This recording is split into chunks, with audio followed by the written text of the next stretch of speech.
Goeiemôre, dit is Vrydag die 24ste Oktober. Vanoggend Romeine 12 vers 12.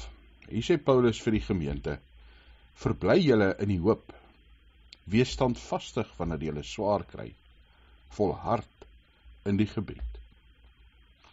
Die hoop waarin ons verbly is in Jesus Christus, in sy redding, en sy gees wat in ons teenwoordig is. Ja, ons kan standvastig bly wanneer ons swaar kry in die lewe, omdat ons weet God is by ons. Dit is soos 'n kind wat na sy ma of pa toe hardloop en daar weer rustig word wanneer dit moeilik gaan of hulle seer het, want hulle weet ma en pa is vir hulle lief. Hulle weet hier's iemand op wie hulle kan staat maak. So kan ons standvastig vashou, staande bly, omdat ons weet God is by ons.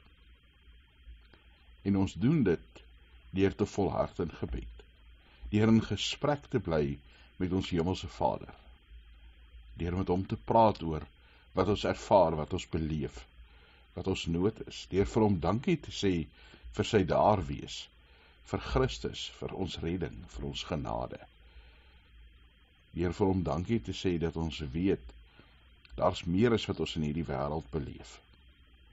En al kry ons soms baie swaar en gaan dit moeilik, hy is by ons. En as dit goed gaan, weet ons dat hy die een is wat vir ons voorsien en vir ons krag gee, wat in alles by ons is. Hemelse Vader, dankie dat ons hoop het. Mag die Gees daardie hoop lewend hou in ons, dat ons in 'n moeilike en 'n de mekaar wêreld, Here, nie moed verloor nie, nie kop verloor nie. Hemelse Vader, gee vir ons die wysheid om U getrou te volg en te dien. Ja, dat ons sal volhard in ons geloof en dat ons standvastig bly. Soveel dinge kan ons laat twyfel en wankel en moed opgee. Dankie Here dat ons in gebed tot U kan kom. Dat ons met U kan praat enige tyd van die dag, enige plek waar ons is en weet U hoor. Weet Here, U is 'n God wat omgee en luister, wat die gebede van sy kinders verhoor. Mag ons Hemelse Vader altyd in gesprek met U wees, in 'n verhouding met U lewe. Dankie dat ons vir mekaar kan bid, as geloofsgemeenskap. Here, dankie dat ons Sondag kan nagmaal vier as gemeente.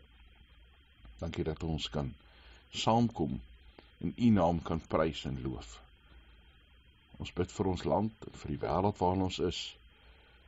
Here, dat U sal vrede bring in mense se harte.